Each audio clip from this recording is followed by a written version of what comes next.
Noong bata pa siya, hindi niya alam na iba siya. Hindi siya nahihirapan. Hindi siya nalungkot. Tayo ang nagturo sa kanya kung ano ang kulang.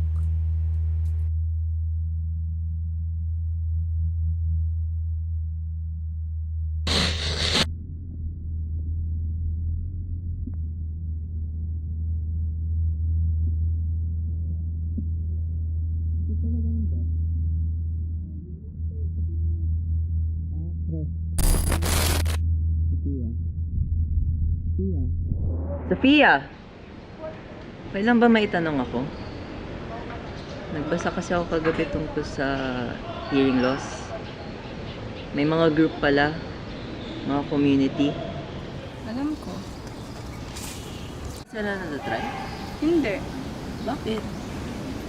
Pag humingi ka ng tulong, parang inaamin mo merong kulang sa'yo. Eh, di ba normal lang yun? Hindi ko alam kung saan ako normal. May mga batas rin pala. Sign language. Ginagamit nila sa school, sa TV. Alam ko. Pero minsan, kahit nandyan na, hindi sabihin naabot ka. Siya, alis na ako.